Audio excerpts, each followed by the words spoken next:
Welcome back to the C.T.W. podcast. I'm your host, Duranquez Wynn, and I thank you guys for tuning in again. To start this video, I want to ask you a question. Do you have a plan for your weakness? Because the question is, or the statement is, it's not if you get weak, it's when you get weak. And in this video, I want to tell you and maybe give you some tips and tricks on how to create a plan for your weakness. So stay tuned.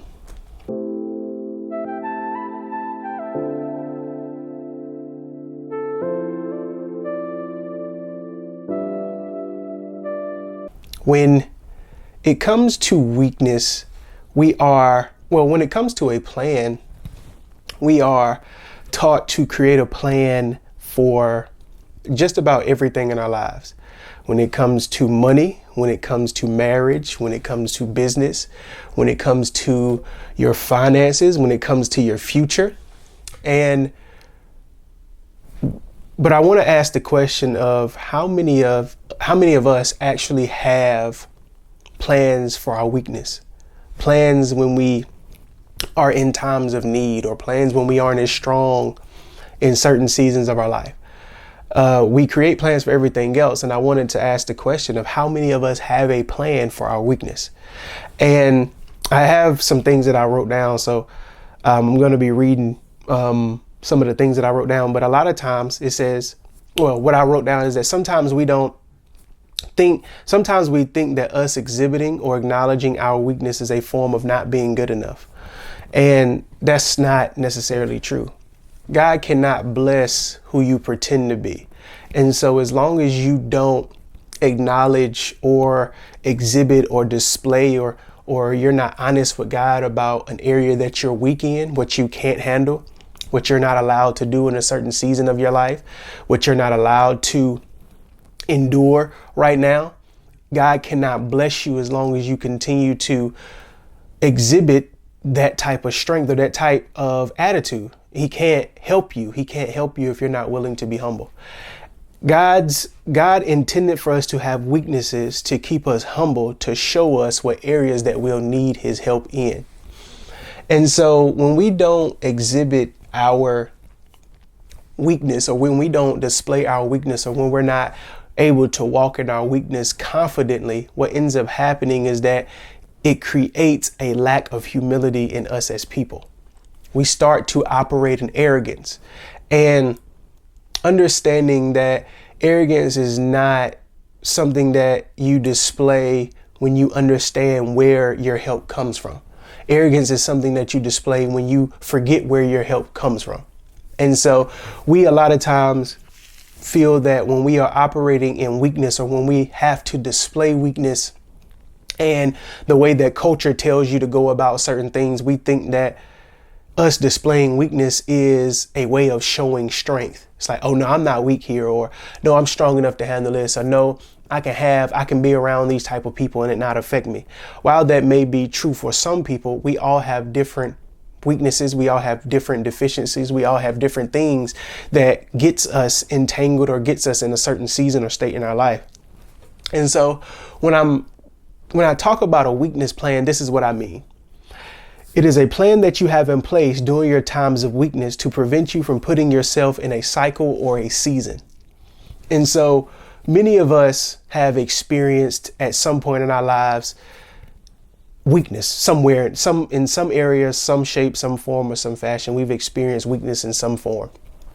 And so what having a weakness plan does for you is that when you're in your weakness, when you're in a weak state, it prevents you from allowing you to fall into a cycle or a season.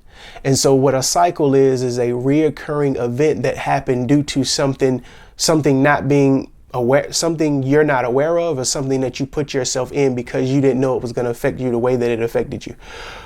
What a season is an extended period of time that you endure something that was only meant to be temporary. And I don't know, all of us have endured both. I know I have in my life. I've endured cycles and I've endured seasons due to my own inability to acknowledge and to be honest enough with myself and to God to say, hey, I can't handle this.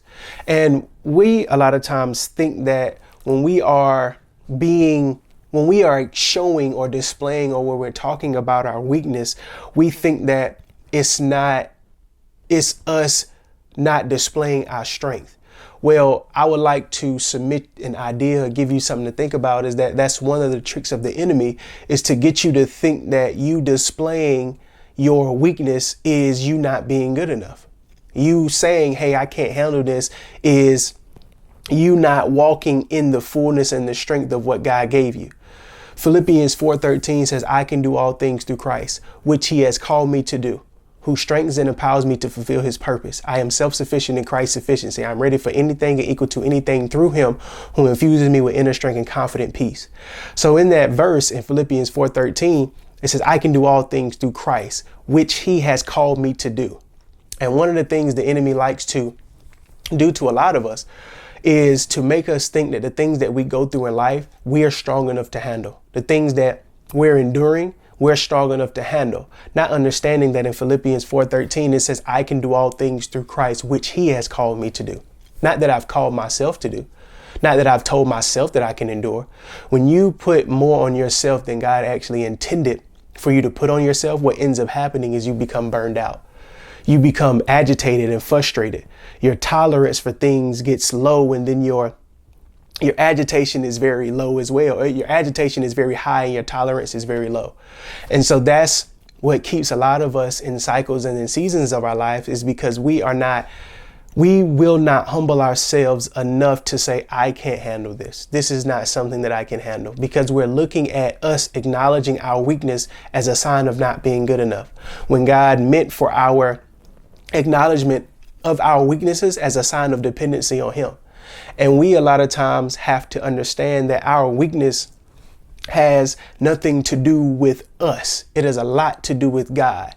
Because if he didn't create us with a deficiency, if he didn't create us and let us know that we have these areas, what would happen is that we will start to become arrogant.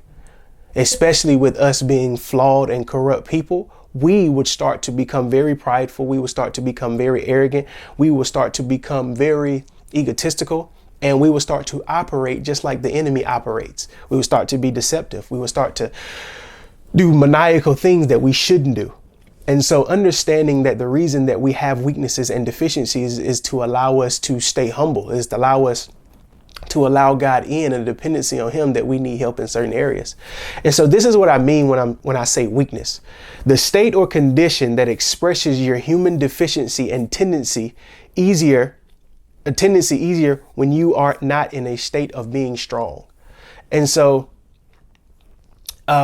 most people feel like having or being weak has something to do with not being strong enough in the gym, or not being able to lift something, or not being able to exhibit whatever it may be able to exhibit. So here, what I am talking about is not being able or not being honest enough with yourself to say, I can't handle dating this person. I can't handle working at this job right now. I can't handle another child in this season of my life. I can't handle more than one job in this moment. I can't handle more than a specific amount of time in a month to be able to do certain things. I can't do certain things in this season, because you acknowledging, like I said before, you acknowledging your deficiency is dependency on where you need help from God. And so most people don't understand that when you're weak, it is the state or condition that exposes your human deficiency or tendency easier than it would if you were in a strong state. And so most people feel like them exhibiting their weaknesses is them not being good enough, and is preventing them from actually overcoming their weaknesses. It's preventing them from actually allowing God to help them overcome what they're enduring, and showing God's grace and mercy and his glory in their lives. Most people are looking for God to do something big and miraculous, not understanding that God operates in the little things first. Zechariah 4:10 says, do not despise the day of small beginnings. And so we are so focused on looking for the gigantic things from God.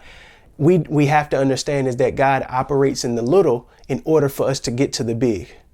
And I think it's Luke 16:10. It says, he that is faithful over a few things, I will make him ruler over many.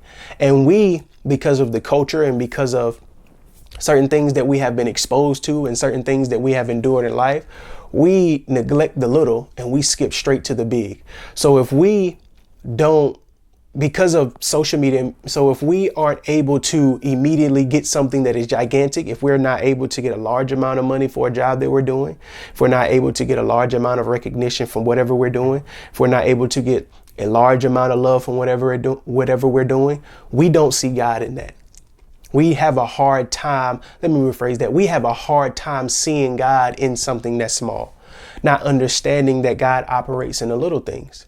God operates in things that are small, because when he operates in something small, what he's actually doing is he's building your foundation properly. He's building your faith properly. He's building your faith and your foundation in a way that when certain things happen in life, that your structure does not happen to collapse under all the pressure.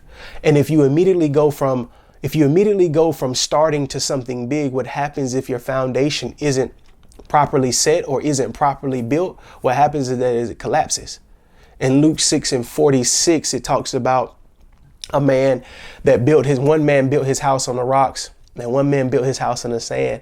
And when the storm came and the waves blew, the man that built his house on the sand, his house collapsed. And the man that built his house on the rock, his house lasted through the storm and the rain and everything that happened in the waves.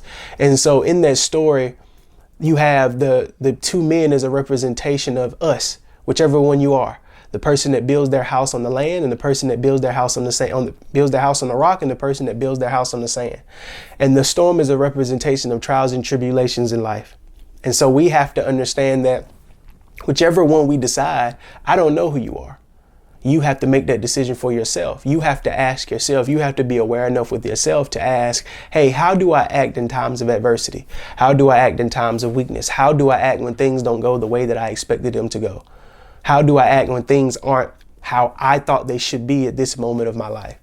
And so what we have to understand is that when it comes to creating a weakness plan, we have to know certain areas. So I gave you the who, what, when, where, why, how. And so these are the areas that creating a pain plan or how you create a pain plan is. One, you're going to start with awareness. So being aware enough of yourself to acknowledge the areas that you're weak in, to acknowledge the areas where you're not very strong in, to acknowledge the areas where you're going to need God's help to be able to get you out of something, to allow you to walk through something, to allow you to overcome something. And so most people, it starts with awareness. Self-awareness is the major key in being able to create a weakness plan. So who caused the weakness? Was it you? Was it life? Or was it people? So understanding who caused it, and there are multiple who's, but understanding who caused it will allow you to be able to identify what you need to do the next time around, what you need to do when things come up, what you need to do when that certain situation or circumstance happens going forward. So understanding who caused the weakness. What caused the weakness? Was it a lack of awareness? Was it a lack of self-discipline? Was it a lack of self-control? And so I'll break self-discipline and self-control down. Self-discipline is an expression of forward habits. And so understanding that self-discipline is an expression of forward habits. So whether they're bad or good, it is you expressing continual habits going forward. So say, for instance, if you are a smoker and you lack the self-discipline to keep yourself from smoking while you're at work.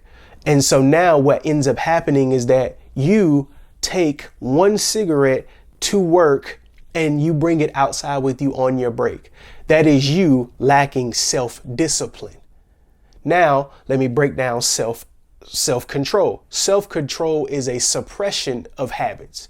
So it's if you're currently doing something, so say for instance, you're smoking and you go out there and you say, you know what? I'm done smoking. I told myself I was done smoking last night. So in the midst of you smoking a cigarette, you suppress the urge to continue to smoke and put the cigarette out and you throw the cigarette away. And so that is the difference between self-discipline and self-control. One is an expression of continual habits, and one is a suppression. No, one is an expression of continual habits, and one is a suppression of continual habits. When does the weakness occur? So does it occur when you're tired? Does it occur when you're alone? Does it occur when you're happy, or does it occur when you're around people? And so the reason that I put two in both categories is because for me, when I'm tired, I become I wouldn't say unfriendly, but I'm not the nicest to be around. And what I mean by not the nicest is that my sole focus in the moment is getting rest. My sole focus in the moment is getting recovery. So I may be a little short.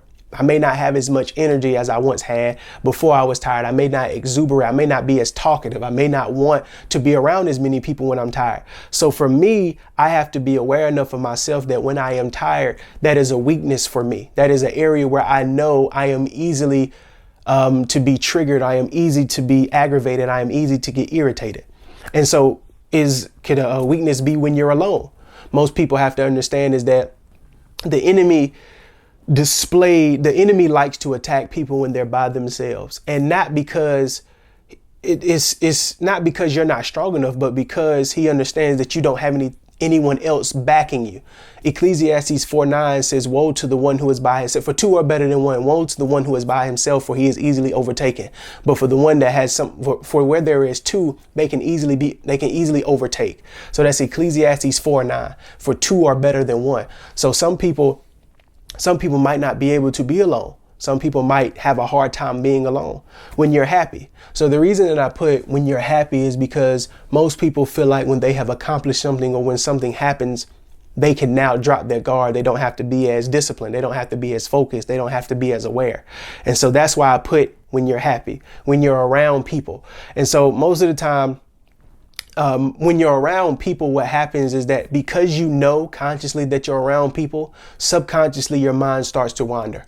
So now because you're around a group of girls or a group of guys, now you may not guard your heart. You may not guard your mind. You may not guard your mouth. You may not guard the things that you eat. You may not guard your money because you're around a group of people. So subconsciously you think you're protected because you're around people. And so those are the reasons that I put those in those categories. Where did this weakness come from? And so this is one that I would like to talk about for a little bit of time. So the areas that I have is self-inflicted, generationally inflicted, and culturally inflicted. And so self-inflicted weaknesses could be a weakness of you not being aware enough about yourself to exhibit self-control or self-discipline. And so that's a self-inflicted. So say, for instance, if you have an issue with sugar and you keep sugar in the house, knowing that sugar is a weakness that you have, then you are self-inflicting yourself with this weakness because you will not remove the sugar from outside of your parameters or outside of your reach. Generationally inflicted. So whether you believe it or not, Exodus 34, it talks about how when men do not, or when people do not, well, I would say men, because that's what it's talking about.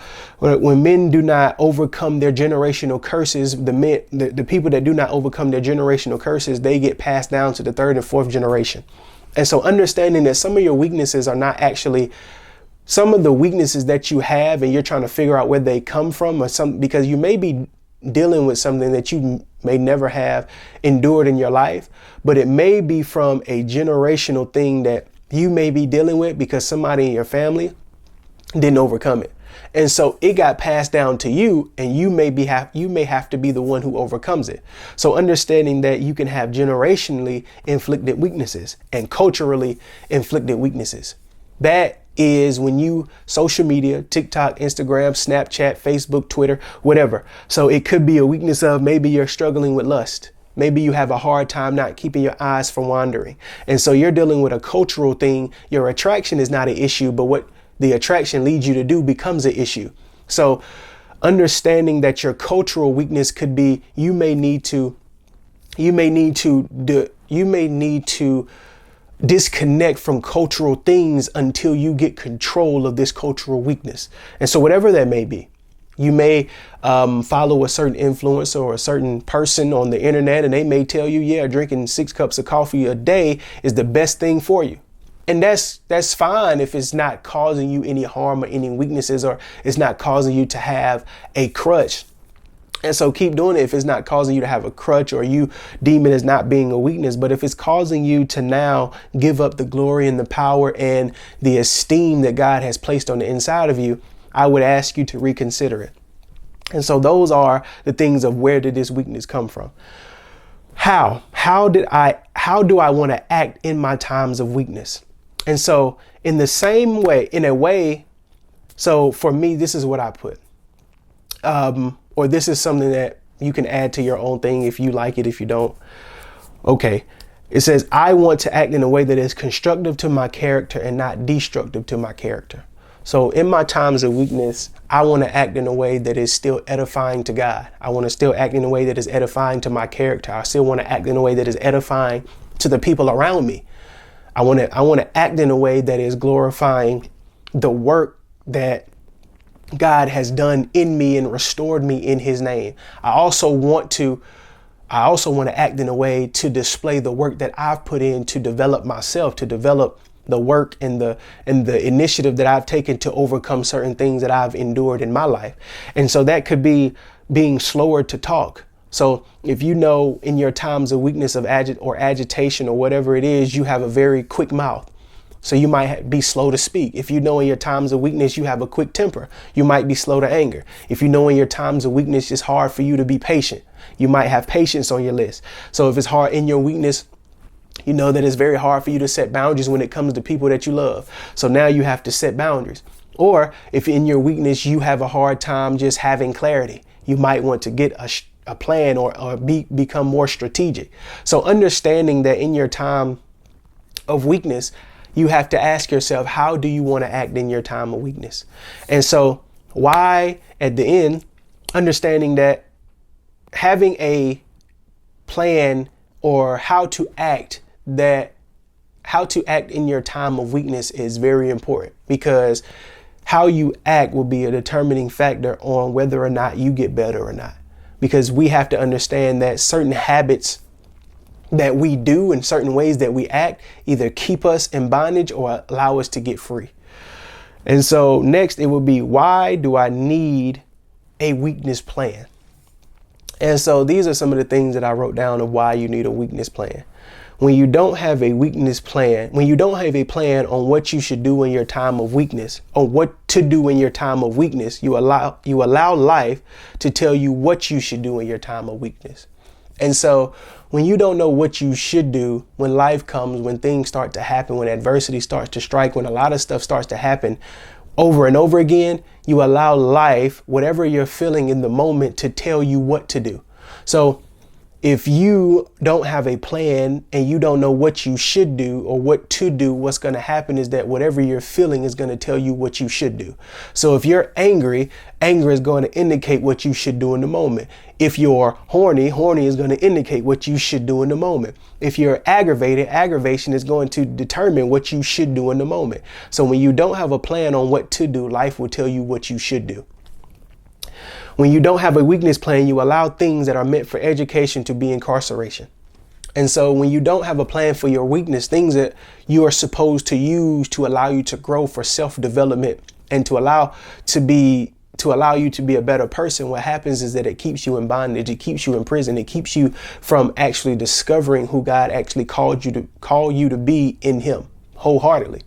And I think that's where a lot of us mess up, is because not being able to actually talk about our weaknesses, not being able to be aware of our weaknesses actually keeps us from being able to display and call on God when we need help. And so a lot of us stay in prisons and a lot of us stay in bondage because we are not able to acknowledge and be aware and ask God for help in the areas that we are weak.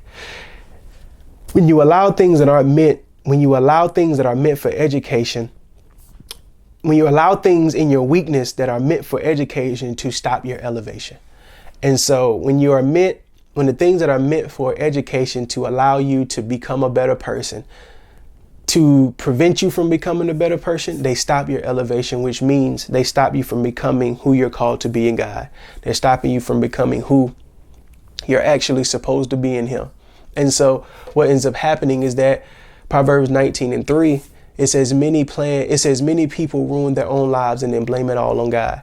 And so most people have to understand, or most people are thinking like, God, why am I still struggling with this? And God is like, because you're not, and God might be saying, because you're not willing to acknowledge your weaknesses. You're not willing to be aware of them. You're not willing to be honest enough with yourself and with me so that I can help you with your bad habits, so that I can help you with your attitude, so that I can help you with your weaknesses. And so a lot of people are stopping their elevation, not because God doesn't want them to grow, but they're stopping their elevation because they aren't allowing themselves to grow, because they're holding on to things that they're too afraid to lose, or due to a lack of awareness. And so understanding that creating a pain plan, not a pain plan, but creating pain plan will be part 2 of this, but that's why I keep saying pain plan. But creating a plan for your weakness will be very important for you to just become a better version of who you are in general. And so understanding that creating a pain plan is important. A weakness plan is important. So hope this video helped you guys. I'll see you guys with part 2, which will be next week, of how do you plan for pain. And I'll see you guys next time. Peace.